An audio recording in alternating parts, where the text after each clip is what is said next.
and it hits me, oh my gosh, this is that triangle. You know, there's explanation for everything that occurred in the Rendlesham-Pars incident that doesn't involve aliens at all. It was completely silent. It comes right over our heads. He saw a classic flying saucer really standing in the clearing. He turned over to my father and held his hand, and he looked in his eyes and he said, "We're not alone." Welcome to Podcast UFO for our live show. We're live every Wednesday at 8 p.m. Eastern Standard Time on the Dark Matter Radio Network. Please remember to visit the website podcastufo.com for past episodes, blogs, and forums. During the show, feel free to participate live in our chat room. And don't forget to like us on our very active Facebook page. Hello and welcome to the show. I'm Martin Willis, your host. We have Alejandro Rojas coming up in just a minute.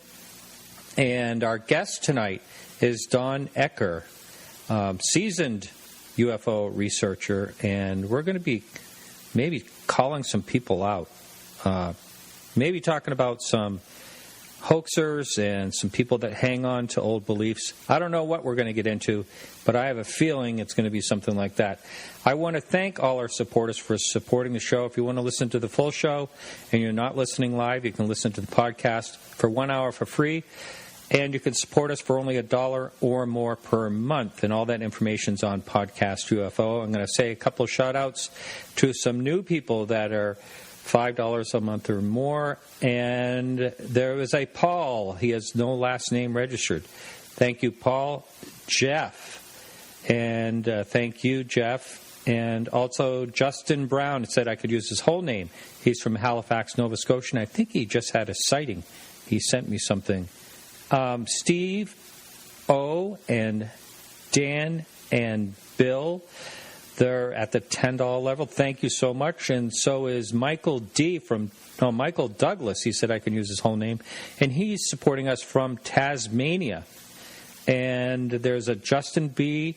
and a Unified Field Radio. Thank you both.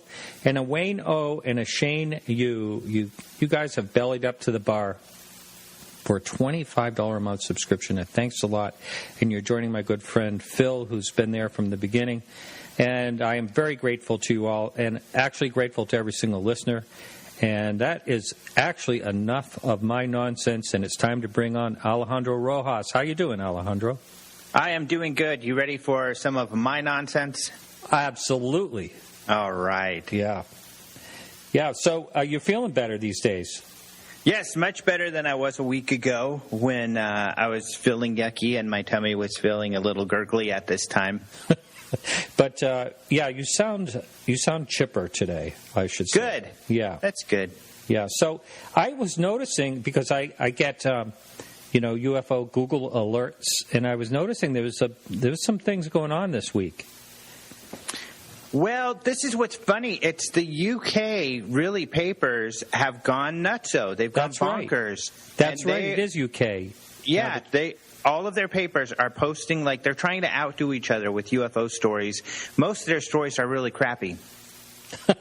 Yes, I posted one on the Facebook page because Peggy's under the weather right now, so I've been working on the Facebook page, and I did get a lot of lashback from one that was I knew it was kind of ridiculous, but it got a lot of conversations going. Yeah, they're usually ridiculous, and I shouldn't say they're all crap, because a lot of times, luckily, that they do seem to monitor our site, and they'll post stories regarding things that we write about. But when we go through the news today, I'm not even using one of those stories, because even though on our front page we do go through the headlines, and you can see some of the headlines with UFO stories, you'll notice that their stories are all kind of ridiculous. They're really poor videos or hoax videos. Okay, so that's great. You got some new news that's not from the UK. It's actually new news. Yeah. All right. So let's have it. This first one I just wanted to mention. It's kind of an honorable mention because it's not necessarily UFOs, but it's Area 51. And this video is so much fun. So there was this guy, Glenn Campbell. And in the 90s, he was a big Area 51 researcher. This guy's really interesting. He doesn't own a home. He's a homeless person, and he's very proud of that. He always lives out of his car.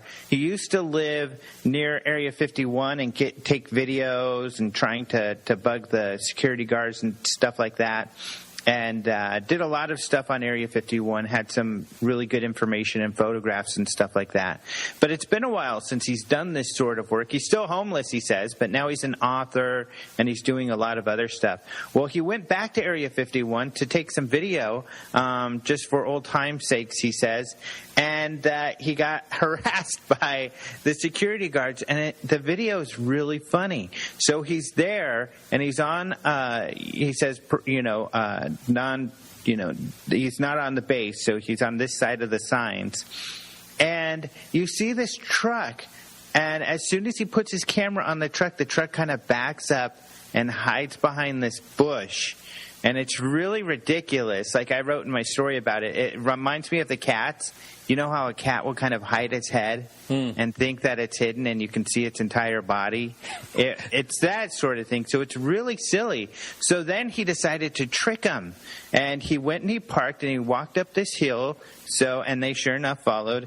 But then he backtracked on the other side of the hill, came around behind these guys in their truck.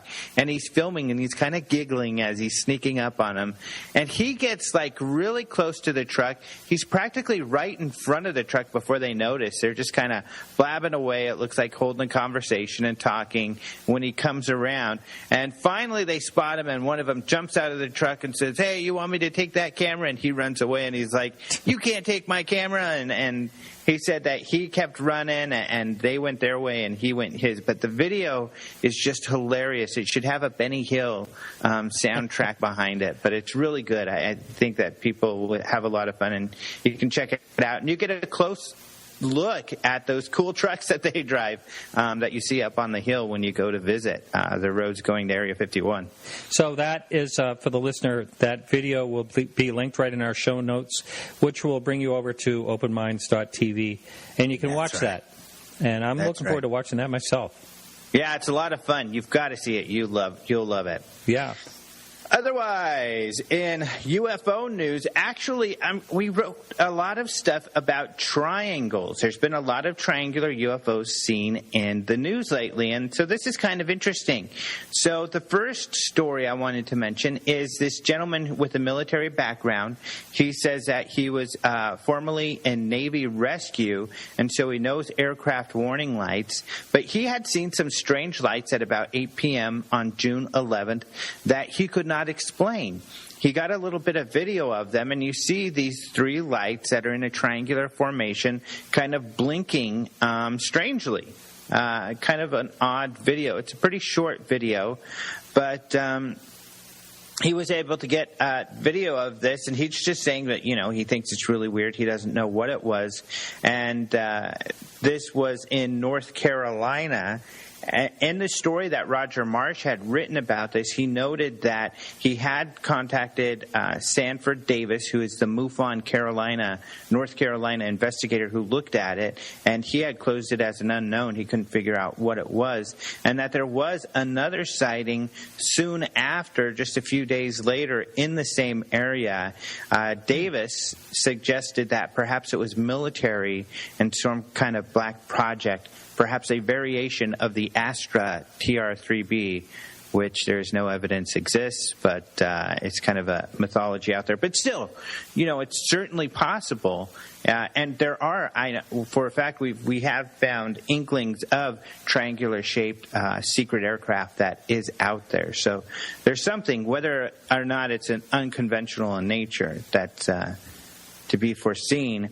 However, there were another couple of triangular sightings that Roger had written about at openminds.tv. One of the more recent ones was around Kansas City, and this was a very bright light that someone had seen on August 14th.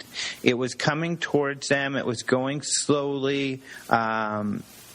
And it was moving fast and very close to the ground. So this person says at first it was in the direction of the airport, so they didn't think much of it. Then they parked, because it looked like this was an airplane that was about to crash. So they parked to take a look at it, and it got closer and closer, and the light actually zoomed overhead, and that's when this person could see it was actually 3 lights in a triangular formation. So that was kind of a weird story. Now, do you know if that one in particular made any noise? Great question. It did not make any noise. That's why they thought it was a plane crashing, because there were no engine sounds, just a swooshing of air, they said, moving through the air. You know, it's funny. A lot of times you never hear of anybody even saying that. Yeah, you're right. The swoosh of air. Yeah, you're right, which is odd. Is swoosh a real word? Actually, they used swish-like.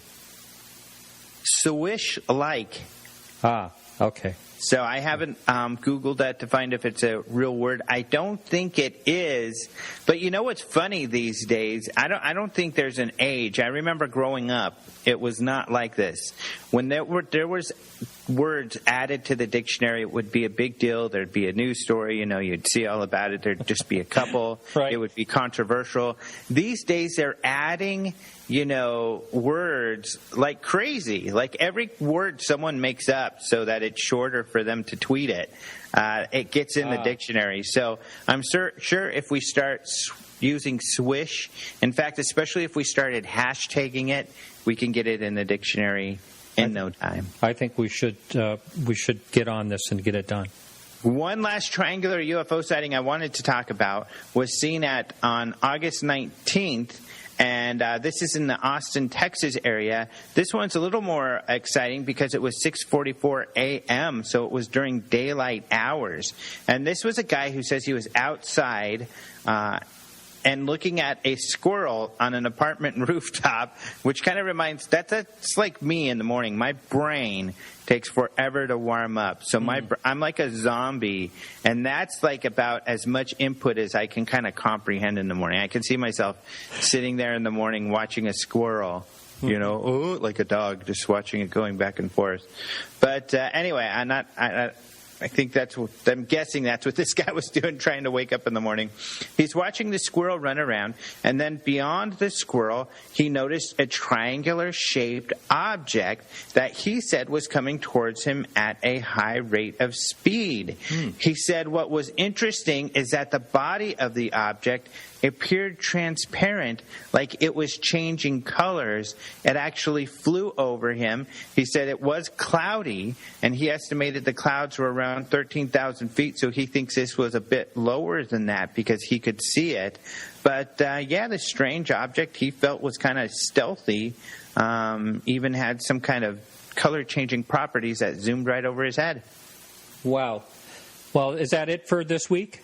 That's it for this week. Triangles on parade. I know. And it seemed like there were a couple of stories we had the week before. More and more and more. Yeah, a lot of triangular sightings. So really interesting stuff. And I have heard from David Marler, and I should get back to him. He, of course, is a guy who wrote a book on triangles that I would recommend. You've had him on your show. He's great. And I guess he's got some new stuff out there, too. So, Yeah, how good about stuff. That? All right. Well, thanks very much, and we'll be talking to you next week.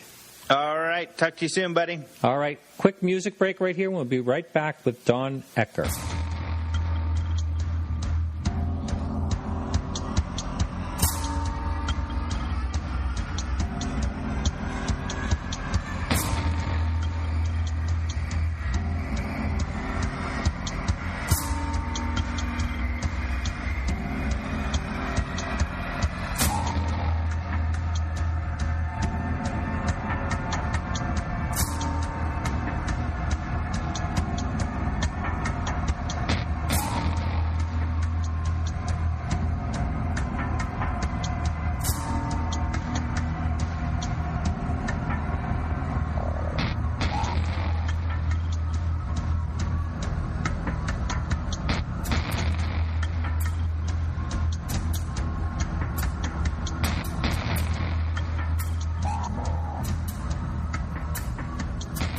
That music is by a fan in Ireland, Carrie Lloyd Whitehouse. Thanks for that, Carrie.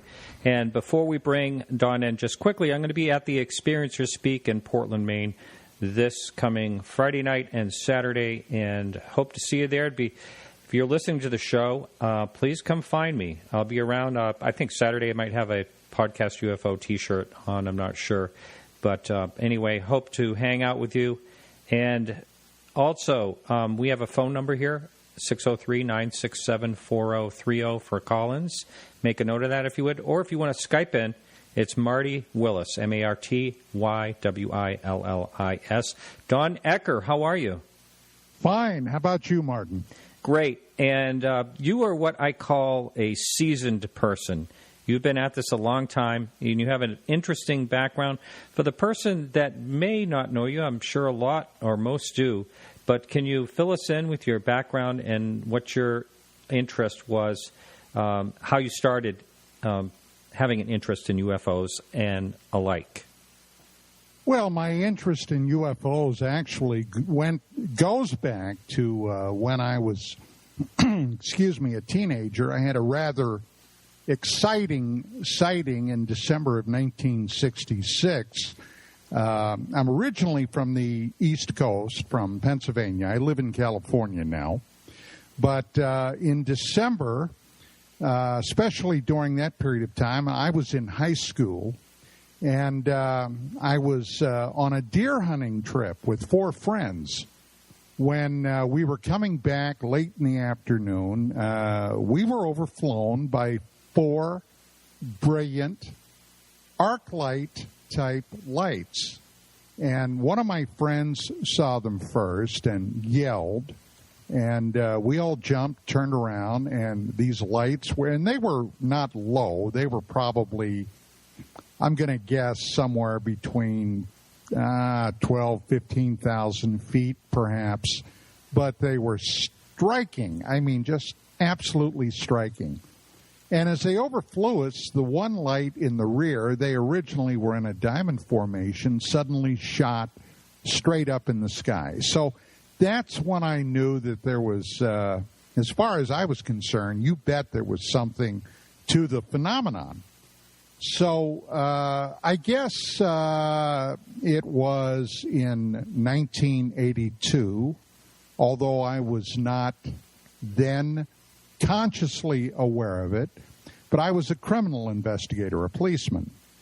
And I had been called out to, this was in the state of Idaho, I had been called out on an agricultural crime.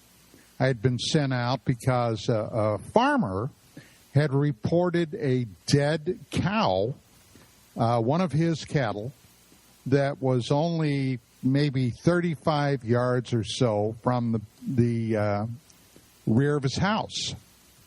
In other words, it had happened literally on top of his house, and it was a classic mutilation. And the guy had several kids. He was married. He had a couple of dogs. Nothing had alerted any of the dogs or himself or his family when this happened, apparently sometime during the night. So that case was never solved, and it wasn't until a number of years later, I was wounded in the line of duty, ended up medically retiring in 1986. And the following year, while I was going through physical rehab, to keep myself busy, I bought my first computer system. Wow, that's early, 1986? 7. Yeah, that's pretty early. And then I compounded that error, Martin, by buying a modem. And I discovered CompuServe to the tune of $6.40 an hour at 300 baud. Okay, now if you don't know what 300 baud is, you're lucky. Yeah. That was like chiseling words into a chunk of granite, watching them scroll across your screen. But at any rate, I came across a forum on CompuServe called the Issues Forum. And there were a number of files in there on various things like UFOs, cases that at that time were current, and some cattle mutilation files. And suddenly the light went on in my head, and I said, oh, my God, That's apparently what I had been involved in. So that's basically how I got my start. Wow. There's there really is a weird subject. Another weird thing to look into is the whole cattle mutilations. That's come up a couple times on shows in the past, and there's some people that have done some great research, and I thought Linda Moulton Howe way back when did a really good a documentary on that, and a few other people have investigated it. And some people, it comes back to, a lot of people are still saying, this is people that are doing this. This is, it all comes back to, it's kind of unexplainable if you ask me. The incisions, the precision of all the things that are done on these animals. Now, you actually saw this with your own eyes, so what was that like? Well, I didn't know what it was at the time. It was obvious that it was intentionally done by someone or something. Now, you bring up a very interesting point, because this is something that I have stressed time and time again. If this were a human agency that was conducting these mutilations, okay, you're talking about a national or even international consortium that would have to be doing this. Why do I say that? Well, it's not located to just one small geographic area. This has been nationwide. It has stretched literally from the states of Washington and Oregon and Idaho and Nevada and Montana and Utah and Oklahoma and Texas. I mean, all across the United States.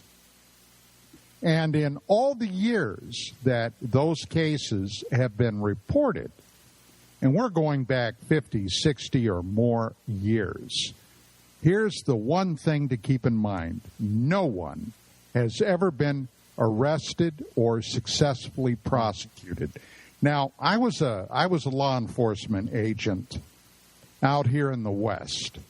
And let me tell you, when you're talking about ranchers and farmers that have cattle, you're talking about huge financial investments.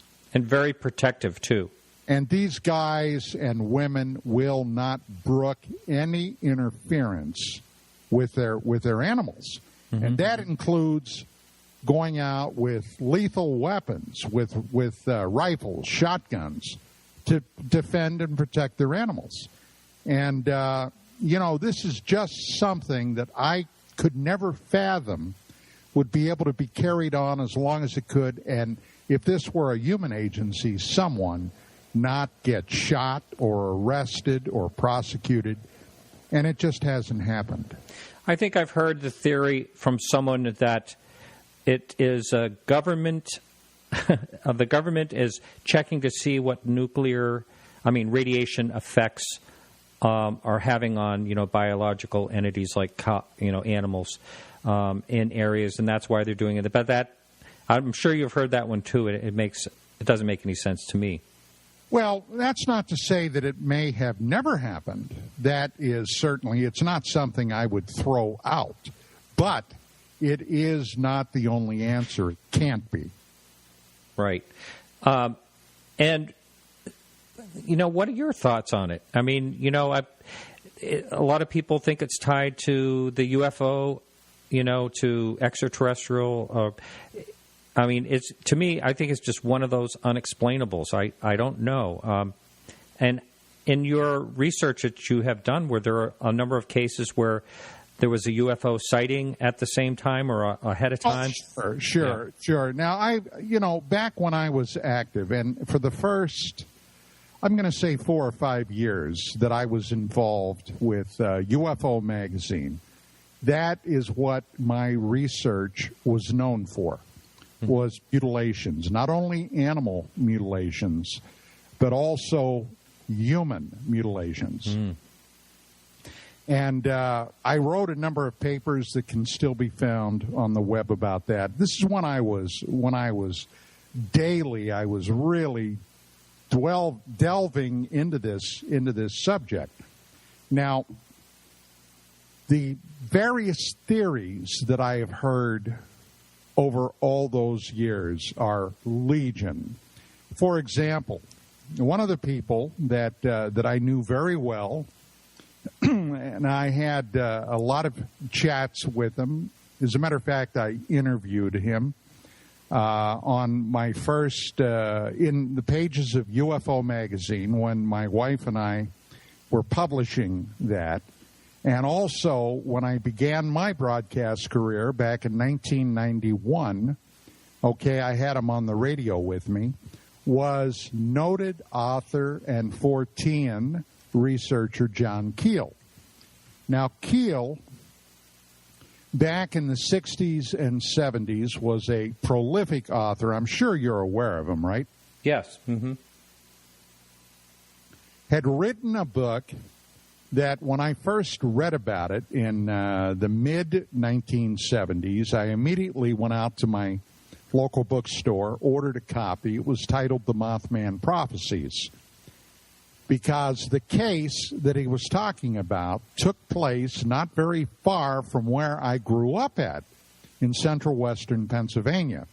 The case took place in Point Pleasant, West Virginia, and the Ohio Valley, which, as the crow flies, was pretty close to me. And I can recall at the time that this was ongoing, hearing about it in the news, because people were seeing apparently a cryptozoological creature that they called the Mothman down in that area. And this creature was involved in scores of cases of missing dogs. And some of this stuff is going to sound pretty crazy. But I got this directly from Keel, and he was still, at that time, when I was talking to him, was still flummoxed by what he had encountered during that period of time. Talk about strange occurrences. And I think about it today, and I'll be honest, it still can give me a chill when I think about it. But this creature and the events that were happening during that period of time included, among other things, not only missing animals, livestock, and what have you, domesticated pets, but also mutilations. And we're talking about cows. We're talking about stuff like that. Now, Keel had a very interesting theory, and he bounced it off me. I didn't know what to think about it. And as a matter of fact, he had written about it in his book Mothman. But he, although originally considered UFOs to be potentially extraterrestrial, finally came to the conclusion that they were not extraterrestrial. He coined the term ultraterrestrial. Now, what does that in effect mean? He thought they were interdimensional. Now, to me, okay, alien is alien is alien, all right? Whether it comes from another star system or another dimension or another universe. I mean, I don't see, what the semantics matter. If you're talking about something that is coming here from somewhere else. But Keel came up with the theory that these ultra-terrestrials, with all this missing biological material, animals, blood,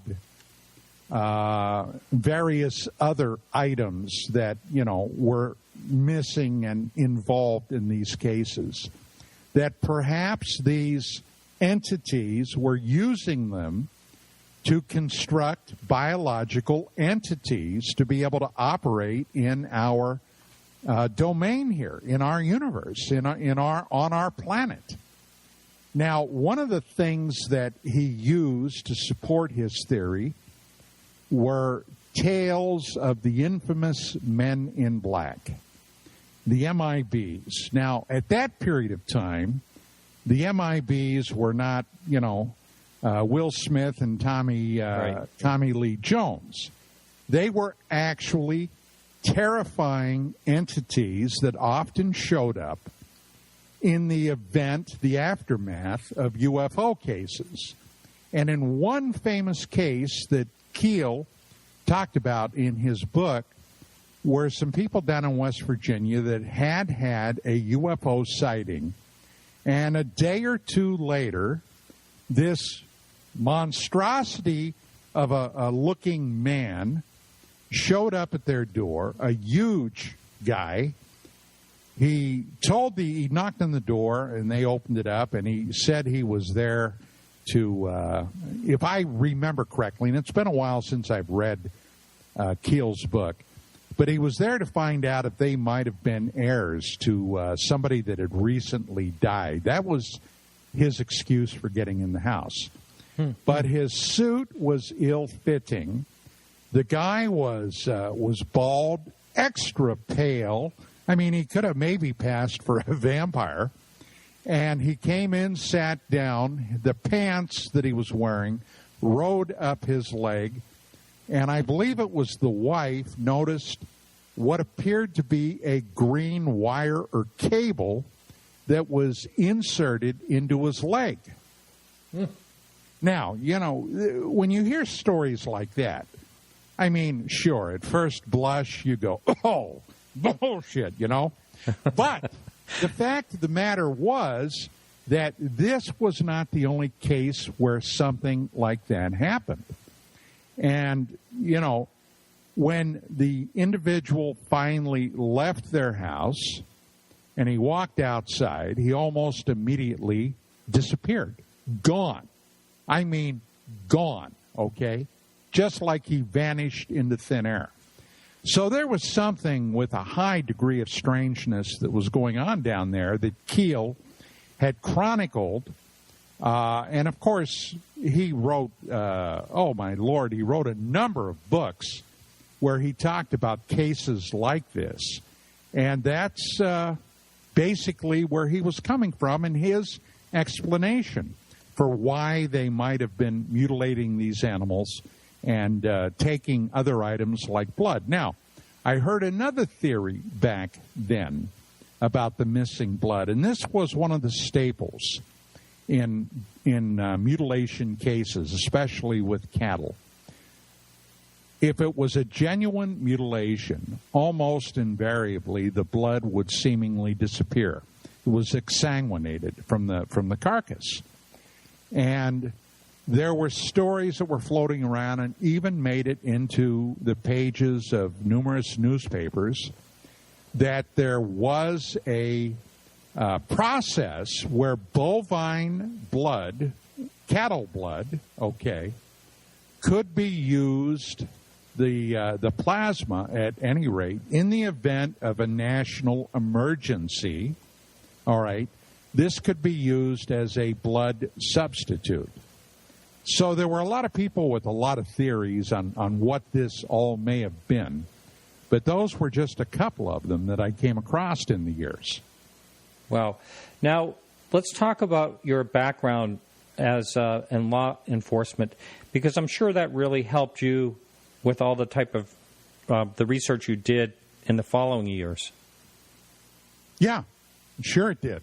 And is that how you did you conduct these cases that you were researching basically the same way as you would in your profession?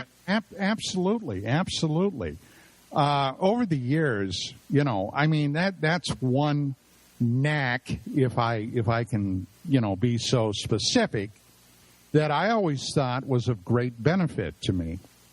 Over the years, I've interviewed and investigated hundreds, and I'm not just talking about UFOs, I'm talking about when I was involved in criminal investigations, cases where, we would go out and we would be looking for a perpetrator to a crime. And the crimes ranged from narcotics to thefts, robberies, homicides, rapes. It's just the whole spectrum of the types of things that, that cops come across every day. And I'm not going to say I was 100% always on the money, but I could generally tell if somebody were trying to spin a story on me. And when it came to the UFO field, that was generally a great benefit. I'll never forget back when my wife Vicki, who was the founder of UFO Magazine, and I were publishing, our offices were in Sunland, California. And I had a very good friend. As a matter of fact, I knew many of the people in media, television, and the film industry over the years. We knew a lot of them. And a friend of mine who was a television producer who at that time was working on a documentary on the UFO topic, and I had been I had been contributing to his process. Called me up and said, Don, he said, you're not going to believe this. He said, but I just came across a guy who was out in the California desert, close to the Nevada border. And there's a very famous area out there, Martin, called Zizek's Road, okay? And it's a very spooky spot. And a number of years ago, my very close friend and Friday night co-host on my radio show, Rich Saraday, and I had gone over to Nevada, to Las Vegas, on a thing that we were doing some investigation on. And on the way back, we had a rather amazing sighting. We had pulled off on this Zizek's Road for a comfort stop, okay? And we had an amazing UFO sighting out there. This was in the middle of the night and, in the desert. It was rather extraordinary. But at any rate, my producer friend told me about this guy that lived out in that area. So I said, well, Russ, what was the story? What did the guy tell you? He said, well, he didn't just tell me. He said he gave me a photograph. And I said, of what? He said, well, this is what the guy claimed. He said he was sitting in his living room and he was watching TV. And he had his Polaroid camera there. It was a Polaroid photograph, by the way. The Instamatic thing. Oh, yeah. Mm-hmm. Shot, and it would slip out, and a minute or so later you'd have a photo. And he said, while he was sitting there, he thought he could feel eyes upon him. And he said, he turned around and looked out the window, and he said, what he told me, Don, was that there was a gray alien out there staring at him through the window. And he grabbed the camera and he took a picture of it. Well, I got to tell you, my BS indicator started clanging. But I said, okay. I mean, you never want to go into any situation, Martin. If you're an honest, legitimate researcher, investigator, and allow your preconceived notions, okay, to control what you do. I mean, that's not what an investigator does. Now, you may have suspicions, and believe me, when I heard that story, I did. But you follow it through to conclusion. So my buddy said, I'll bring the photo over to you. And I said, okay. So sure enough, a day or so later, he showed up at our offices, came in, and he handed me this photograph. And I looked at it, and it was kind of a blurry image, and yeah, it sure looked like a gray. But that wasn't all. On the picture, it looked like somebody had vomited on this photograph and then wiped it off. I kid you not. So I looked at Russ and I said, Russ, what is that stuff? He said, when he was eating a bowl of cereal, this is what he told me. He was eating a bowl of cereal, and when he first looked at the photograph, he said he was so shocked that he went, oh! And he blew cereal on it. So we took that photograph, and Russ had some equipment. I had some equipment. We started examining this. And I said, well, I want to talk to this guy. And he said, he didn't want to talk to you. He said, I told him that I was going to bring it over to you, but he doesn't want to talk to you. And I said, why not? Well, he doesn't want the notoriety. Oh, okay. So we examined this photograph, and there was a magazine that somebody had sent us at the UFO offices.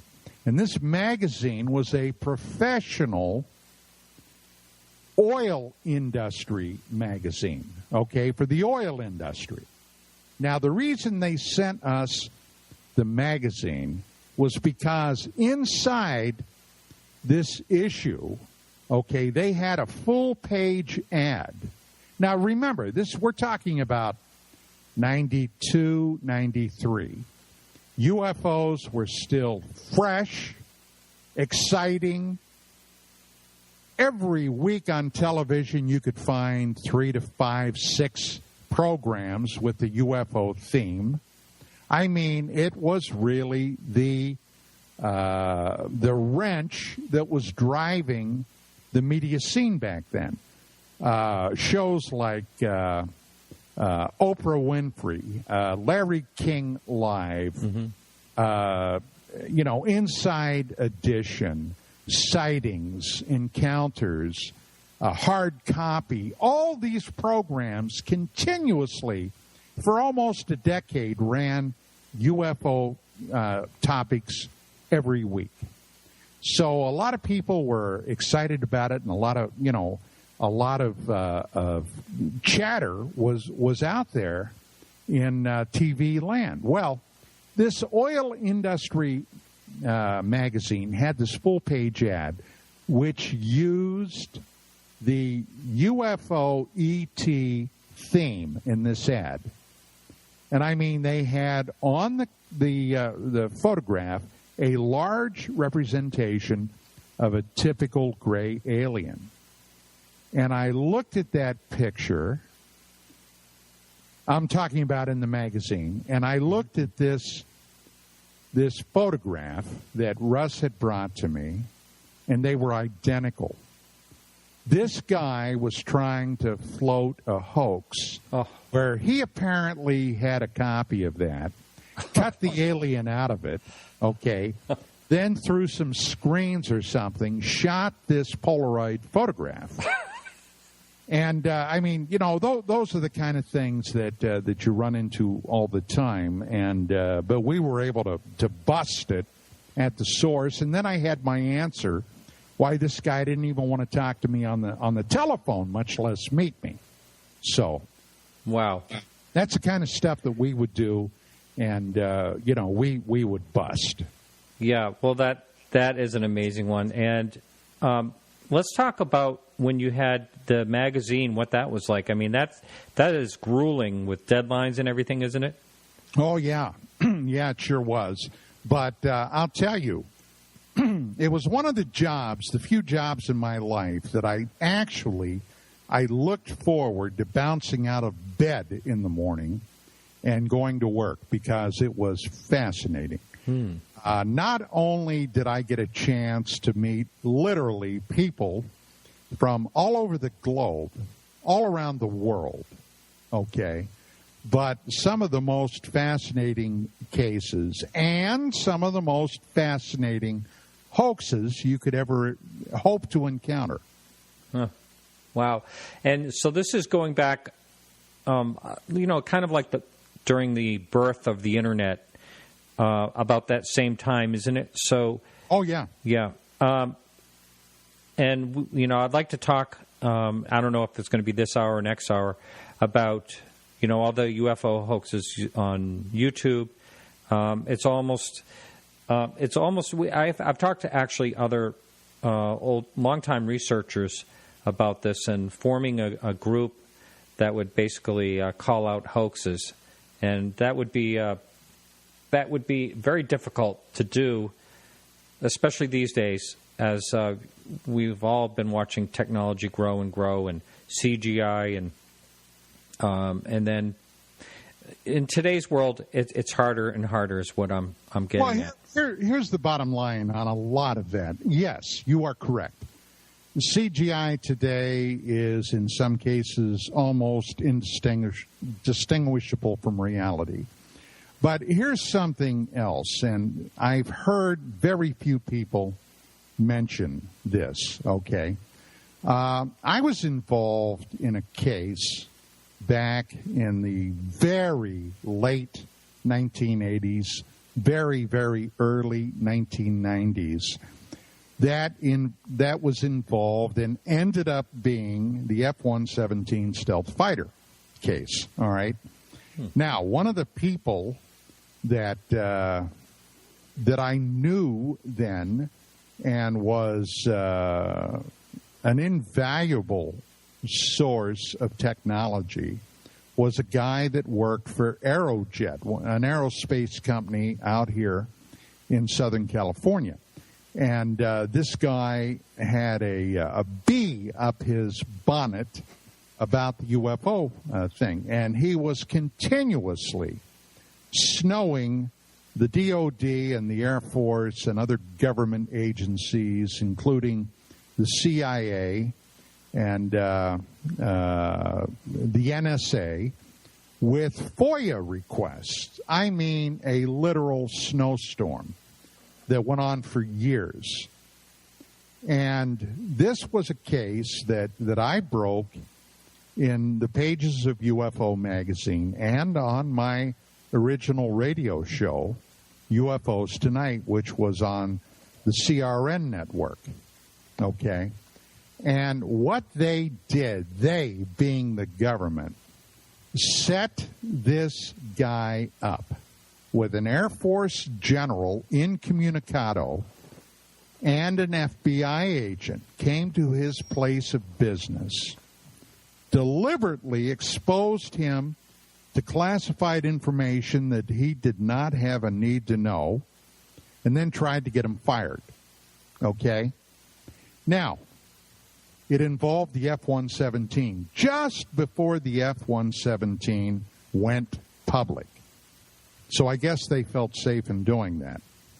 Now, this is the kind of stuff, the red meat, that I sunk my teeth in. Now, when I was in the military, okay, I was a Vietnam veteran. I was in the military. I was involved in military intelligence.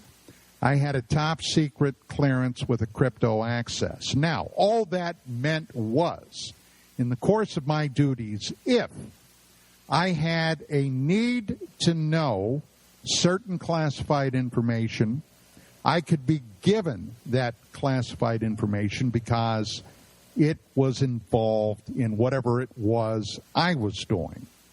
However, if I did not have a need to know, then that TSC clearance meant no more to me than it would to you, okay? In other words, if I didn't have a need to know, I wouldn't be shown the information. It's that cut and dried. Mm-hmm. Now, the F-117 was actually an aircraft that had its development all the way back in the 1970s. Now, my point is that aircraft technology, what we see flying around in the skies any day of the week, okay, if you think that that is the cutting edge that aerospace is working on, then I'm going to let you go back to your correspondence with the Easter Bunny and Santa Claus, because anything that we see flying, the cutting edge, and you can take this to the bank, is at least 30 years or more in advance of what you're seeing.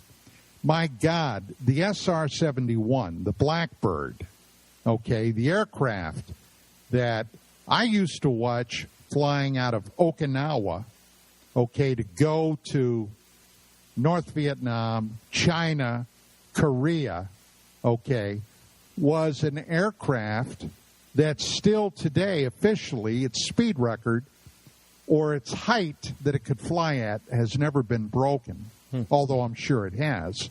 But officially, this aircraft is still faster, higher than anything else flying that was developed in the 1950s. Now, do you honestly believe that that was the cutting edge? I mean, and that was all the way back then. What we have today, for all I know, they're working on an interstellar drive. You see what I'm saying? So what we see in the sky today, it's really hard to make that distinction between what we could be flying and what somebody else is flying. Now, I heard what your co-host there at the beginning of the program was talking about triangles. Craft flying around. Lots of them. There have been triangle craft that has been flying around for 30-plus years in the skies above the United States and other places around the world. And these craft, and I was told 15 years ago on good authority that these were extremely advanced military flying machines that the U.S. Armed Forces were flying. Now, is that the bottom line? No, of course not. Perhaps they saw something in the sky at one point and they tried to emulate it. I mean, that's always possible also. But anything that you see flying that you think might be alien, well, you know, these days it's really hard to say. Right. The one thing that is very puzzling, of course, you can hear people talk about they've already discovered an anti-gravity, vehicle. That's why it's not making any noise. But that is the curious thing, is a lot of people that talk about these triangles that see them fairly close, or as far as I know, mostly say that they hear no noise at all. Yeah, well, I mean, I'm not surprised by that. I mean, the technology. Look at our defense budget yearly. Huge. And I'm talking about what is publicly discussed. Right. I'm not talking about the black budget, okay, that is explained away with $5,000 toilet seats and $3,500 hammers, and a $1,000 screwdriver. You know what I'm saying, right? Mm-hmm. So, what the black budget, I mean, I go all the way back to 1988 when George Knapp broke the first story on Area 51 publicly, okay, in the Bob Lazar saga. Okay, what Lazar claimed was out there in those mountains in underground hangars. Is something like that possible? Well, as far as I'm concerned, you bet it's possible. All right. And I was involved with that story almost since the very beginning of it. And I couldn't tell you how many times I've talked to Knapp and also Lazar about that particular story. But the bottom line to take away from that, whether you believe it or not, is the fact that if the government had their hands on something, believe me, that's how they would do it. Very well could be. Up on the message board, it's going to be changing gears a little, and then we're almost at the top of the hour. We got about 6 or 7 minutes or something like that. But someone wanted to find out what your relationship is or was with the Burns. A number of people were asking on the chat room. What do you mean? I don't know exactly what they're talking about. I guess it had to do with UFO magazine. How did you change? You sold that basically, or got out of it, and they took it over. No. Okay. I got that wrong. I'm sorry. Go ahead. 1997, my wife and I, after 11 years of publishing the magazine, we ran into financial problems. Now, the publishing game is a very hard game, and you've got to have a lot of income, because the money that you're making is not the money from the last issue published, You get a magazine out, all right, it goes out to the distributors, then it goes out to wherever the subscribers, it goes out to the places where it's distributed, and you don't see any money of that for at least the next 2 to 3 issues. So you're always running on fumes. You see what I'm saying? Oh, yeah. The bottom line was, by 97, we were financially at the breaking point. Now, we knew Bill Burns. Bill was very interested in not seeing UFO Magazine go under. He introduced us to some media people in the Hollywood arena, So we took some meetings with them, went down, and they took over the publication, and kept Vicki on as the editor. I was on as the director of research. Bill was listed as a publisher, although at that time he did not have any financial considerations in it. Well, they kept it up for 5 years. And incidentally, these people, even though Vicki, my wife, and I had been heading this for 10, 11 years, never wanted any input from us. Not any input. I couldn't tell you how many times we would go in there with some ideas to do this, that, or something else, and would get shot down. So I said, fine. They're footing the bills. Let them do it. Well, after 5 years, they basically said, well, we've lost too much money.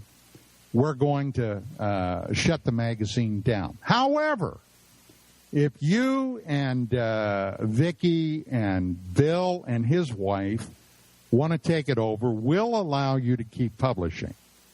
Well, we did up until about 2006. However, up to that point, it was becoming increasingly harder and harder to work with Bill and his wife, Nancy. And quite frankly, Nancy and I had clashed on a couple of occasions over inconsequential things. I'm not going to go into that. But finally, I just had my fill of it. My wife, after 20 years, had her fill of it. And we bailed out. In 2006, the very beginning of 2007. And the Burns took it on. They were going to be the sole publishers. Well, they kept missing deadlines. And the copy of the magazine for the next few issues, they didn't have any proofreaders. Or if they did, they were missing stuff all the time.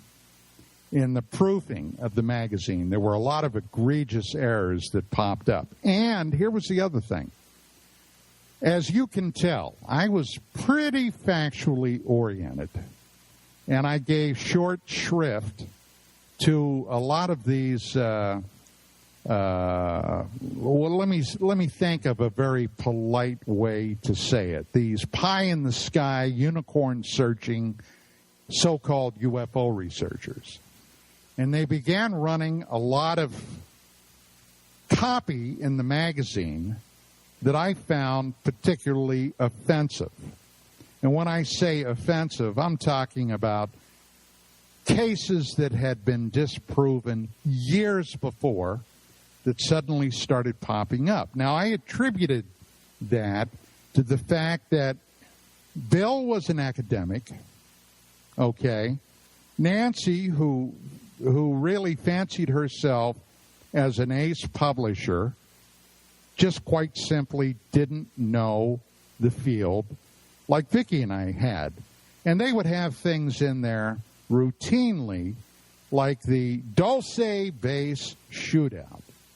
Now, that's a story that goes back basically to Paul Benowitz, which could be a whole show or series of shows in itself, okay, where this poor guy was disinformed to the point where he ended up in a mental hospital by government disinformation agents. And I don't say that in a throwaway manner. I'm talking about actual disinformation agents, all right? One of them named Rick Doty, who was with AFOSI at the time. Now, these cases were proven hoaxes, but they were now making it in pages of UFO magazine. And I got to be honest, too, I was not quiet about it, all right?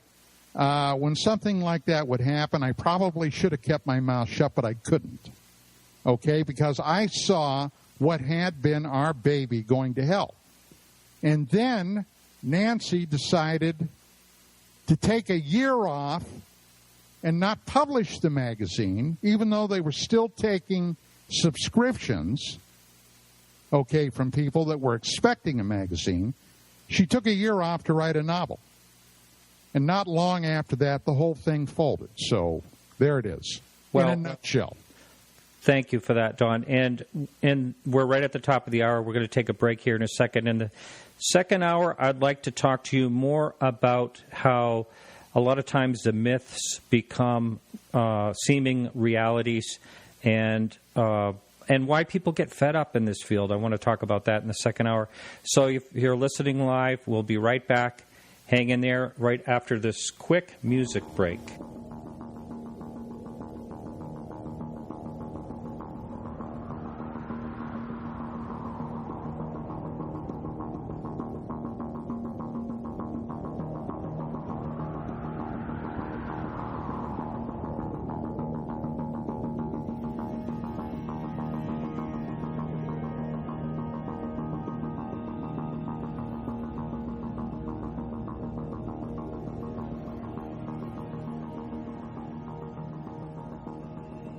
Okay, we're on live with Don Ecker again. If you'd like to call in the show and ask a question, it is 603-967-4030. And if you'd like to connect to us on Skype, it's Marty Willis, and that's MartyWillis for Skype.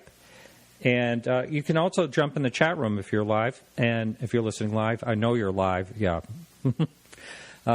But you can jump in the chat room and ask a question there. So let's talk a little more about. I've seen this happen in the short time I've been around, really focusing on this field, which is only since around 2006 or so. I've seen a lot of times where, say, someone that is. You and I chatted quickly about this afternoon. Someone that, say, they have a book on a certain case, and so they made a little bit of money. You know, books really don't make a lot of money, but they made some money, but they're dedicated to that case, and then they go to different conferences, and that's their baby. They talk about it, and then all of a sudden some evidence comes up that the whole thing was explainable, or maybe even a hoax or something like that, and they have a real hard time letting go. I'm sure you've seen this, and I want to talk about why this seems to happen a lot. Absolutely. And all you got to do is go back to the 90s, to the X-Files. Remember the X-Files? Oh, yeah. David Duchovny and Gillian Anderson. And in Agent Fox Mulder's FBI office was a poster on his wall with the Billy Meyer flying saucer, with the caption, "I want to believe." I want to believe. That's your answer right there. This field, if nothing else, believe me, you've got to be flexible. If new information surfaces, new factual information, that prove that the assumption you were working on is all wrong, is wet, is not tenable anymore, you have to be willing to discard that and work with the new information. And people, in large, are not willing to do that. They have too much of themselves, too much of their ego, too much of their personal belief system embedded in these things.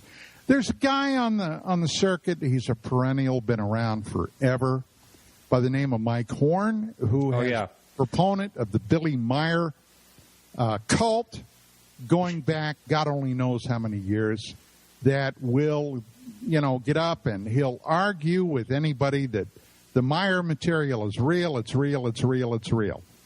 And just to interrupt you for a quick second, he has tried to invite himself on the show a number of times, and I almost accepted just to hear it, but I actually asked him not, I didn't invite him on, but he has contacted us about 3 or 4 times. He was in my back pocket, and then he tried to get on by trying to insult me, and I just said, look, pal, let me tell you how it is.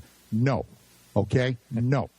And that was the end of it. But here's a case, and believe me, Mike Horn is not the only guy, but here's a case where, regardless of how much factual information, documentation, evidence that you throw at him that this case is not tenable, he'll never accept it. He has too much invested in it. Mm-hmm. And that's been one of the problems all across the spectrum. One of the very first exposés that I did in the pages of UFO magazine was a guy at the time that was extraordinarily hot on the circuit, a fellow by the name of Milton William Cooper. Now, Bill Cooper, as he was commonly known, had a long and colorful career and would make a flip-flop at a second's notice. When he first surfaced in July of 1988, he surfaced on the old Paranet Computer Information Service, which was basically, for all those much newer people out here, was the petri dish that you now are inhabiting. This was before the open free internet. This was a BBS system that scanned the globe. All across the United States, in Europe, in Australia, in Japan, my God, even in Russia, were Paranet nodes. And back in the day, that's how all these cases were being sent around, exposed to the public, and being discussed. Now, he came on that system on the original Paranet node down in Fountain Hills, Arizona. Incidentally, Paranet was started by a guy by the name of Jim Spicer, who later, a year or two later, turned it over to Michael Corbin, who was another name known years later as a radio host that really took on a lot of conspiratorial topics on his show. But the original story came out that in 1966, Cooper, as a U.S. naval sailor on board a diesel submarine, the USS Tyru, was on lookout one morning, I believe, and he saw this gigantic, and I'm talking about big, I'm not talking about the size of a Greyhound bus. I'm talking about, as he described it, the size of an aircraft carrier, UFO, that came blowing out of the ocean up into the sky. And then a while later, another one, or perhaps the same one, came back down and re-entered the water. Now, that was originally his story, But then, as that garnered quite a bit of attention, the story continued to grow. And I'm not going to go through all the variations of it, but one of the hot topics of the day was Bill Moore and Jamie Chandera's MJ-12 documents.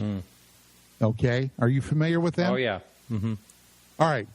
The MJ-12 documents, and according to Cooper at this time, he could verify all of it.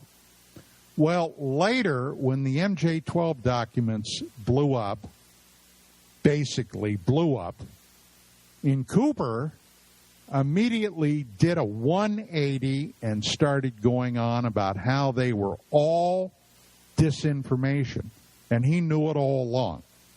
And his story kept flip-flopping and changing, and the things that he was involved in. So it all accumulated with the Bob Lazar story.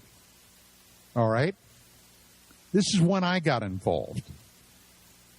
Back in 1988, and this was before I started my radio broadcasting in 91, and before Art Bell was on the air. Art Bell at that time was doing political talk radio on satellite. Okay? There was a guy out of Las Vegas by the name of Billy Goodman. He had a radio program called The Billy Goodman Happening. And when the Lazar story broke, Goodman was able Vegas is a very small town. It may look big, but believe me, it's a small town. And everybody worth knowing, anybody knows everybody. And Goodman got in touch with George Knapp, and they were able to get Lazar and Gene Huff, Lazar's friend, on his show. And that exploded. And on that first show, one of the call-ins was Bill Cooper. Now, Bill Cooper then, and you've got to have some background in this, Martin. I have no idea how much background you have. But one of the players at that time was John Lear. Mm-hmm, John Lear, son of William Lear of Learjet Corporation. John was then one of the major UFO players on the UFO stage. He was being courted and touted all across the country. He was still flying commercial then. He was a pilot. He was still flying commercially. He was flying, as a matter of fact, a lot of freight. But he would be invited to these UFO conferences all across the United States, and he was a big draw at the time. Well, through Goodman and George Knapp and John Lear, and there were others, some both famous and infamous names associated with this, Lazar blew Goodman's show right out of the water. Suddenly, Billy Goodman was in a national spotlight, and his show really took off. Now, if you're not familiar with Billy Goodman, you ought to do a little research on him, because I can remember sitting here in L.A., and I could tune in his show. As a matter of fact, I had a rather infamous happening one night on his show when he had Bill Cooper on as a guest right after my first part one of my expose on Cooper first, hit the newsstands. But at any rate, he called up Goodman's show and just ranted and raved about what a true patriot, what a wonderful human being, what a courageous guy, the guy that was thumbing his nose at the whole secret government, blah, blah, blah. And, I've got a copy of that, which was a good thing I saved that later in retrospect. But I have a copy of that just touting how all red, white, and blue Bob Lazar really was. Well, not long after that, okay, George Knapp had also a talk show, television talk show, down in Vegas. And he would occasionally bring on newsmakers, and whatever the flavor of the day was, would interview them on his show. And he brought in John Lear and Bill Cooper. Now, the other thing that Cooper then was known for was the JFK assassination. Now,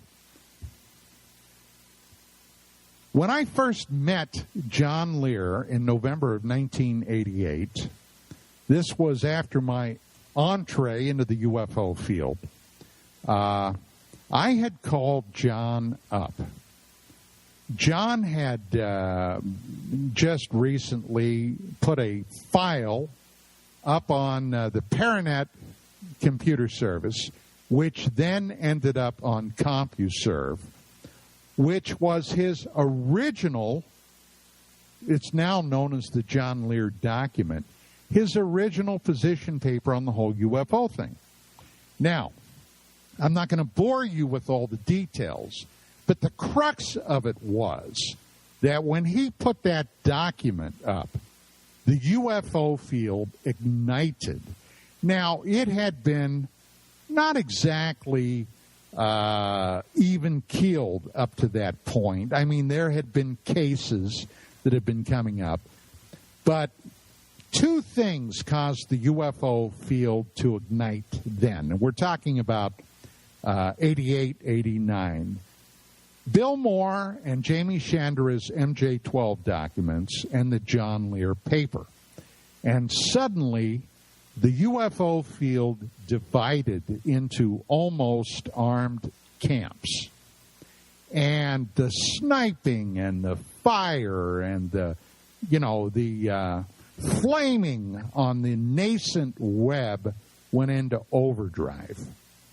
Now, when all that happened, Bill Cooper basically made his appearance, and it looked from afar that he and John Lear had basically allied themselves together. However, after this happened, John Lear was invited on on George Knapp's program, and he basically had said a couple of things that angered and enraged Cooper about Cooper's information, because it was obvious that Cooper was by then plagiarizing and fabricating information. Now, prior to that happening, Lear had been approached by a guy by the name of Lars Hansen when Lear was at the height of his UFO popularity. And Lars Hansen was a JFK researcher. Now, I knew all these guys, okay? I knew them all. And as a matter of fact, at one time or another on my radio shows or in the pages of UFO Magazine, I interviewed them all. And Hansen had been working with a couple of other guys on a theory that the JFK assassination had actually been conducted and the fatal headshot had been fired by the driver of Kennedy's limousine in Dallas, Texas. Okay? Now, this video that they had put together where they had a fourth or fifth copy of the Zapruder film, and Hansen and his two compatriots had taken it to a professional lab, washed all the Keller out of the Zapruder film, which originally was an 8mm in Keller, 8 or 16mm, I forget now. But it was in Keller, and they basically turned it into a black and white film so they could enhance, the frames and not be misled by the Keller. And in one of the frames, for just a brief second, it looks like the driver is holding a handgun. Now, when Lear got this, when I first went down to meet him, that was one of the first things he did, was to show me that. And I got to tell you, at first glance, wow, I was kind of blown away by it. And I started asking, I went into my cop routine, and John got cagey, He got cagey. I didn't know then, although not long after that I found out, where he got the film. But he duplicated that, and he sent it to Bill Cooper. And suddenly, Bill Cooper claimed that he had seen secret naval intelligence documents talking about the hit on JFK, and that they knew all about it, and that the driver, William Greer, was the perpetrator. Now, this was simply hogwash. Hogwash. Not a truth, not a bit of truth in it. And incidentally, I still will today occasionally come across people that want to attack me because I'm talking about their hero, Bill Cooper, and the JFK tape, or other things, okay, that this guy was known for. Now, was Bill Cooper, we're getting a little feedback here. I'm not sure what that is. Would you be able to turn your volume down on your headset or whatever you have, sure. Just a little bit? How's that? Yep, doesn't sound like it's feeding back. Thank you. And sorry for that, listeners. Bill Cooper, was he the one that people talk about that they think he was assassinated? Is that who I'm thinking of? Yeah. Well, he was shot all right. Okay. You see, here was the other thing about Cooper. And look, he's been dead since November of 2001. Okay. And, you know, I don't want to necessarily bash the guy. He's been dead for almost 14 years. But unfortunately, his disinformation lives on. Now, he lived out here in Southern California. And as you can imagine, me being a former cop, I know a lot of cops. I had some good friends who were cops down close to where Cooper was then living with his wife, a lady that he had brought over from Asia. Okay, they had a little girl. And I mean, hey, look, I didn't come on here to do a whole show about Cooper, but I could. All right, but here was the crux of it. There's a lot more involved than we have time to talk about now. But he was drinking heavily. And unfortunately, and every night I'm talking about, okay? Every night. And he would get intoxicated to the point where he would get violent. And there had been a number of occasions where the police ended up showing up at his home. And he eventually moved out of here down to Arizona. And some other things happened down there. Then he was wanted for questioning on some things, including tax evasion, bank fraud, if I recall correctly, some other things. And he publicly posted on his website, he had a website, and he had a shortwave radio program for a while called The Hour of the Time, where he would go on and he would rant about a lot of these government conspiracies. And incidentally, some of them, as a matter of fact, I gotta tell you, probably ended up being true. But you know what they say, even a broken clock is right twice a day, okay? But at any rate, his wife ended up leaving the country with their daughter, and he was by himself. And he said any government agent or whatever that attempted to apprehend him would be met with armed resistance. In other words, you come up on my property and I'm going to shoot you. Well, it all accumulated when one day a guy who incidentally was a physician, a doctor, an MD, okay, drove past his house. Apparently, I don't know why, was briefly driving on his property. Cooper came running out, jumped in his vehicle, chased this man down, pulled him out of his car at gunpoint. I guess he terrified this poor guy half out of his mind. And when Cooper left, the guy reported him to the police. They decided to go ahead and effect an arrest that night. And what they did was they had a couple of cops go out in civilian clothes, get in a pickup truck, drive across his property. Cooper came running out and in his vehicle, okay, I guess he almost ran one of these guys down, went tearing back to his house, jumped out. The police up by his door attempted to effect an arrest. Cooper fired at them, shot one police officer in the head, and they opened up and shot him dead. Now, if that equates as assassination, I guess, I personally would call it resisting arrest and using lethal force to resist arrest. Right. Now, I want to shift gears here a little bit. And a lot of people that are trying to do good, honest research that I speak with, actually, and have become friends with and talk to on the phone a lot, probably one of them is actually listening right now. A lot of times they get really discouraged in this field in many ways. It's kind of like, they just get discouraged because of all the letdowns. And when I was looking up some information, be a little more specific. What do you mean?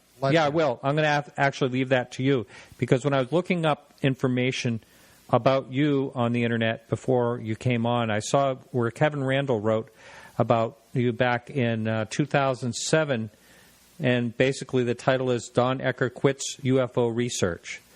And I actually read the story, and I saw a lot of parallels to your quotes in there compared to what my friends are basically saying these days. And do you want to talk about that? Well, yeah, sure. I mean, before the top of the last hour, you had a question about my and my wife's association with Bill and Nancy Burns. Okay. I became dissatisfied with what I was seeing in UFO research. Now, back in the earlier days, okay, in the late 80s, the early 90s, this was a very dynamic field with some very dynamic, at the time, investigators. There were people like Bruce Maccabee, okay, a naval optical physicist, Stanton Friedman. There were people like Kevin Randall, Don Schmidt, Bill Moore, Jamie Chandra. Before, and people like John Lear, people like later Lars Hansen, these people that I mentioned. And this was before a lot of them ended up self-destructing for whatever reason. Linda Moulton Howe, okay, was another name that was very prominent at the time. And, many more, I'm sure if I sat here and I really thought about it, I could come up with those names. People like John Keel, for God's sake. Jacques Vallée. Donald Kehoe. He, as a matter of fact, didn't pass away until 1986. A lot of people that were very prominent and had been very active in research. And what do we have today? Can you name, any of those, can you name names today like I just did from that time period? Well, prominent in the field, people that are construed as doing good, legitimate, honest research, calling a wart if that's what they find. There are, I'd say there are a few. David Marler comes to mind right off the top. I really have a lot of respect for him. Stanton Friedman's still around. I know we were talking earlier about MJ-12, and he still stands behind, I think, 3 documents on that. And I know I actually brought up this subject to him last time I interviewed him, and I said, well, being in the fine arts field myself, when you go into a house and there's a fake painting or two fake paintings, you kind of got to look at every single painting because most likely they're all fakes. That's generally how it works. And he kind of turned that around and just said, no, there was actually, 3 documents that actually were, authentic. And, I don't know enough about that to talk intelligently about it. But I do believe that there are still a number of them around, and there's some of the names that you mentioned that I have seen gone off the deep end. And I do pick on Stephen Greer quite a bit on the show. And Be aware, I never mentioned Greer's name, ever. I did hear that. I did see that. We met Greer. My wife and I met Greer. He called us up. Hey, for years, my wife and I were literally at the center of the UFO universe. I mean, literally at the center. Because everybody came our way. They wanted their research. They wanted their work chronicled in the pages of UFO magazine. And or they wanted to come on. Now I'm not bragging when I say this, Martin. I'm not bragging. But after Billy Goodman, I had the only and the first UFO talk show anywhere. Wow. This was before Art. Now, Art was doing radio, but he wasn't doing... political, right? He was doing political radio. He wasn't doing paranormal or UFO radio, okay? I had one of the first show after Billy Goodman. Now, so, we had people that we were interfacing with all the time and continuously. Now, to get to the point that I wanted to make, we were contacted by Stephen Greer. Okay, he wanted to meet us. And this had to be 90 or 91. So we said, sure, because, we were willing to meet anybody.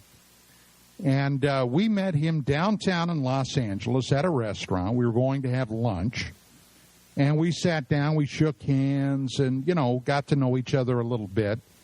And Greer started pumping us about what was our take on the UFO thing. And basically, I told him, I said, hey, I don't know, okay? And if you were to ask me right now, Martin, in 2015, my take on the UFO thing, and I'll tell you right up front, I don't know. Mm-hmm. And that's the God's truth. But anyway, Greer started pitching this idea of love, light, sunshine, and unicorns. Okay? And I listened to him, and Vicki listened to him for a little bit.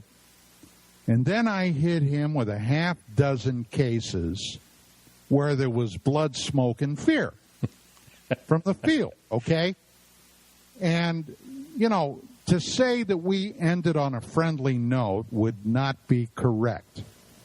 And that was actually the last time that I personally ever had any contact with Greer. Although we did later have contact with some of the people in his secrecy organization after we did an issue of UFO magazine on cults in the UFO field.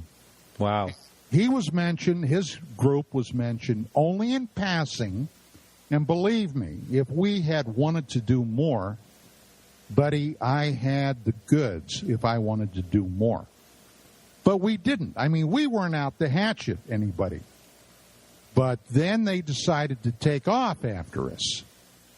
Now, at that time, one of Greer's associates out here on the West Coast was Dr. Joe Burks. Do you know Dr. Burks? No. Well, he was then still a part of secrecy. He had since left secrecy. And quite honestly, I do not know why he left secrecy. And this is pure speculation on my part, but I would have to guess it may not have been on the best of terms. But like I said, I do not know.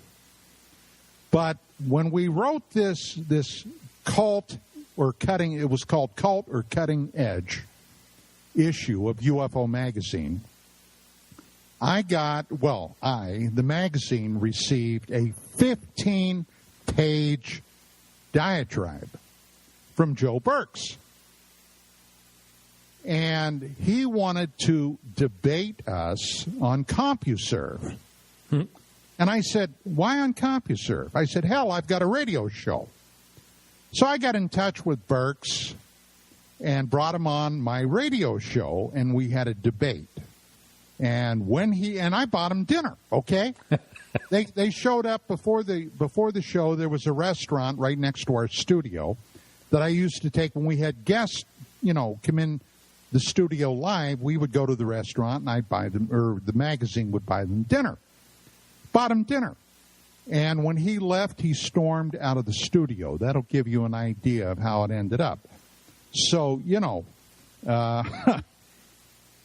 all the stories I could tell, pal. Yeah. So you at night in 2007, you sort of made a proclamation. You're giving up the UFO field. I wrote a paper. And that's what Kevin Randall. It's on his blog. You can find it. You can find it on the web if you're interested.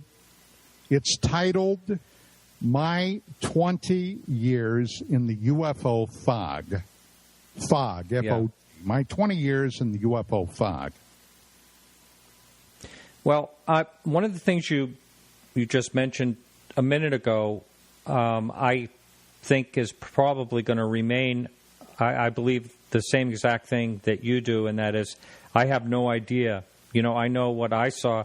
I had a sighting too, and I know what I saw seemed totally unexplainable, and I believe there's too many people seeing unexplainable things. Whether there's an answer that we'll ever have on the subject, it's I don't know. I don't think I don't have high hopes that I'm going to know the answer. Last night, okay, on Richard Hoagland's The Other Side of Midnight program, he invited me back. I was on a couple of nights ago to talk about my career in the field.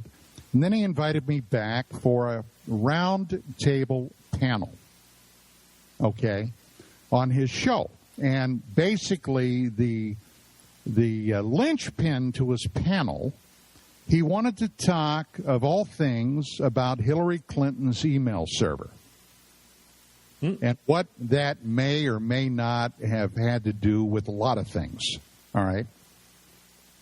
Now, he had two other panelists on, Mr. Grant Cameron, Presidential UFOs, and Mr. Stephen Bassett of the Disclosure Movement. And, and I'll be simply just blunt honest. I have never given a lot of credence to the idea, now not Stephen's work, because he's done some great work with what he's been trying to do. But I've never given a lot of credence to the idea that the government, whatever part of the government is involved in suppressing UFO information, that it would be forthcoming with that information.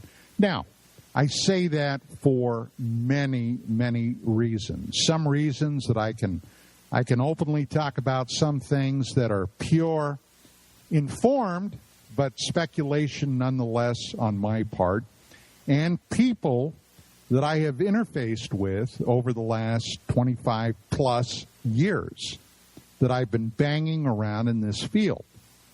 Now, one of the things that to me suggests that might be one of the reasons that they would never be forthcoming, that they have almost 70 years of lying, deceit, treachery, and personal destruction of people that have dared to speak about this subject publicly, okay? is that they feel they are hiding a secret that would be too explosive to release to the public. Now, over those years, I have talked to people both inside as well as outside of government. We've interfaced, and I'm talking about when I was with the magazine, we've interfaced with people in the Department of Defense. We've interfaced with people in NASA. I've interfaced with people that were formerly intelligence operatives, officers, CIA, NSA, and others. Some of them were actually, off the record, quite forthcoming. But the bottom line is, I am convinced, and I said this last night, that they will go to their grave and never disclose a thing. There's only one thing that might force their hand, and that's if E.T. shows up over all the major cities on the planet, and, a la ID4, Independence Day, a la, the end of the secrecy buildup. Now, this is something else I said last night, that, look, if the aliens, if that's in fact what they are, E.T., if that's what they are, if they wanted to end the cover-up, they could have done that last year or the year before or 50 years ago. Mm-hmm. It's obvious that they have no intention of doing that, which tells me, after years of looking at this, that they have an active agenda that is much easier to carry out if they don't have interference from, reporters from Fox, CNN, MSNBC, ABC, CBS. They're going about their business very quietly. And it's people like you and I that are talking about it. And the fact that we're talking about it, where do you think the mainstream relegates us, Martin? Yeah, we're on the fringe. Regardless of how much thoughtful discourse, research, okay, this is one thing that, and I used to do a hell of a lot of TV. Back in the 90s, when at the height of this, I was on TV on various programs several times a week, okay? And it used to irritate me to the maximum when I would be referred to as a UFO believer. And I would get right in their face about that. Believer my butt, okay? I am a researcher. Do you want to see my research? And, of course, the majority of these people wouldn't know UFOs from a pimple on their tuchus. That's just the way it is, okay? This is not something that the majority of them have any interest in, and they don't want to take the time to research it. That's what a journalist does if they don't know about a topic or a subject. They research it. But most of these guys and gals that are, doing these smirking stories on the local news or even the national news upon occasion couldn't tell you the difference between Roswell and Montauk, okay? Mm-hmm. Yeah. One question that came up a few minutes ago was someone wanted to know on the message board what your favorite case, or let's say your case you think is one of the most legitimate ones. Two of them. All right. And I broke them. Okay. Okay? I broke them. And I broke them on national television. And these are the cases that I have always been most interested in because of as a rule, the witnesses have involved the military, okay, military personnel, and NASA.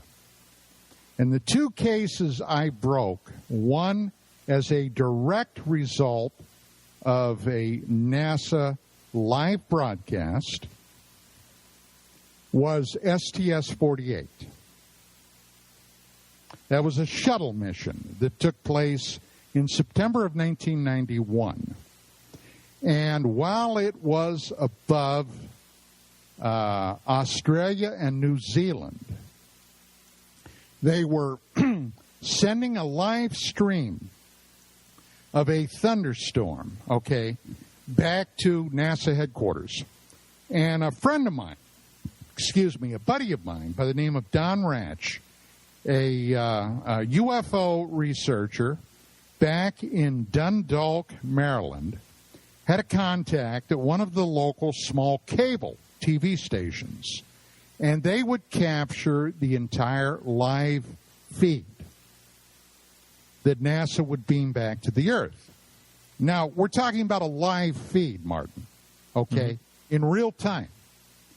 And suddenly, above the limb of the Earth, this object arose. Now, when you're looking at this video, there's a lot of stuff happening around this shuttle. But this object rises above the limb of the Earth, and the shuttle is flying along, and suddenly the whole picture of this feed is very momentarily, very briefly blanked out by a brilliant flash of light. And suddenly something is streaking directly at this unknown blip, this UFO, this unidentified flying object. And this object makes a dramatic and sudden 145-degree angle right turn and flashes out into space, at least quadrupling its speed. This stream of matter that was apparently fired, and that's the only thing that I can speculate, because back in those days we had done an entire issue of the magazine on Star Wars, the Star Wars technology that was being developed by the Department of the Defense and the Pentagon. Remember Ronald Reagan's Star Wars shoot down ICBMs? Okay. And I think this was now this is, once again, I can't prove this, but I think it was a firing of a technology known as brilliant pebbles. Like a massive, huge shotgun blast that would be used to take out ICBMs if they were ever, God forbid, launched. But then this unknown circles back around, okay, and some other things happen. But at any rate, I knew some producers here in town, and I called the first guy up I knew who was at Hard Copy. He came out to the office. I showed him this video. He got all excited, wanted to do a show on it right away. And then I called up another producer I knew at Larry King Live back in D.C. Now, I'd been a guest on Larry King Live at that point several times, probably about 4 or 5 times. But I told him about this. He had me run down to CNN in L.A., They beamed this back to him, and they brought me on Larry King Live to talk about it. Now, they wanted a skeptic. That was one thing that used to, to antagonize me, but hey, what are you going to do? So I recommended Phil Klass. I knew Klass at the time, and gave them Klass's phone number. He refused. So they got back to me and said, well, he didn't want to do the show. Do you know anybody else? So I recommended Dr. Jim Oberg. And after that show, it's kind of the subject of legend, okay? Have you ever seen it? No. Well, go up on YouTube. It's up on YouTube. Larry King Live, STS-48. So anyway, to make a long story short, one of our contacts back in Washington, a week after this broadcast, called us up. Now, he had written several articles for UFO Magazine. He was a defense reporter, okay, a national defense reporter. But he had written articles for the magazine under a pseudonym. He didn't want to be painted with that fringe brush we were just talking about. But he called up and he said, Don, he said, do you know what you did? And honestly, I didn't know what he was talking about. And I said, no, what are you talking about? He said, you have really pissed off a bunch of people at the Pentagon. And I said, why? What are you talking about? He said, you being on Larry King last week with that STS-48 video. He said, do you know what they did? And I said, no. He said, they've encrypted that live feed. And ever since that broadcast in June of 92, you have never seen another live feed from outer space that wasn't either vetted or in time delay because of what that video showed. Now, that's a little-known fact that a lot of people are not aware of. But I'm the reason, Martin, that you'll never see a live feed from outer space. Wow, how about that? And, you know, we only have about 5 minutes left, so why don't you talk about the second one? The second one was a space mission that took place jointly, although at the time it was not known. It was a joint mission between NASA and Glavcosmos. The Soviet, because it was still then the Soviet Union, the Soviet Space Agency. It was 2 probes being sent to Mars, Phobos 1 and Phobos 2, which were launched in July of 1988. Now, this mission was supposed to be a Pathfinder mission because at that time, all right, at that time, 1987-88, the Russians and NASA were discussing the possibility of a joint manned mission to Mars. And guess what the date was that they were theorizing it might take place? No idea.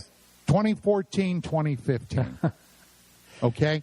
Now, they sent these probes up. Now, the first probe they lost. Okay? If you ever look at all the attempts to reach Mars, okay, by, of course, unmanned space probes, only about 30%, okay, ever got through. All the rest, something happened to them. There used to be a joke called the Great Galactic Ghoul was gobbling these probes up. All right, that was the joke. Now, that's actually true. The Russians blamed the loss of their probe on a combination of computer and human error. Now, on both these probes, not only Russian technology was on it, but also NASA technology, and all the telemetry was being fed back through Goldstone, okay, here in the United States, and then to the Soviet Union, or Russia. The second probe, however, got there in January of 89. Okay, then the fun began. They began photographing Mars, and they were photographing the Martian moon, Phobos. Now, why were they photographing Phobos? The thought was then they wanted to, number one, find out what is Phobos made out of. Okay, because nobody really knew. Hang on a sec. My computer was beeping at me. I thought somebody was trying to call me on. Oh, no. I know what it is, and that's I always have to communicate with Keith in the wrap up here, and that's and when I'm texting and my texting is beeping on your Skype. Sorry about that. Okay. Yeah. Are we going to have? Yeah, we have 2 minutes left. Okay. So they wanted to find out what Phobos, the moonlet, was made out of, because that was looked to be where the astronauts and cosmonauts would touch down and then use the Phobos moon as a stepping stone down to the planet Mars surface. But while all this was going on, they had photographed a number of hot spots. This was the terminology used on Mars, hot spots. Now, Mars is considered to be pretty much geologically dead. but something down there was generating heat. Then they photographed a huge ellipsoid shadow that was reflecting back off of the Martian atmosphere. Now, Mars does have an atmosphere, not one that we can breathe, but nonetheless it's there. Mm-hmm.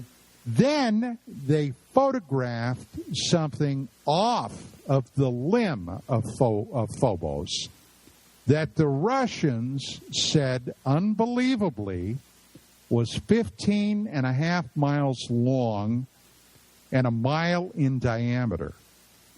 And I've read about this before. I know I know what you're talking about. Well, then this object turned toward their craft and rammed it and destroyed the Phobos 2 craft. Mm-hmm, right. Now, that was, I got that directly from Colonel Marina Popovich, who was their female version of General Chuck Yeager. She had more aviation records than anybody else in, she's one of the top aviators in the world. She was also a trained cosmonaut, and her husband, ex-husband, was General Pavel Popovich, who, until he ran off with his secretary and left his wife, had been the first human being to rendezvous with another spacecraft in orbit back in 1962. So this story created quite a crunch at the time. Wow.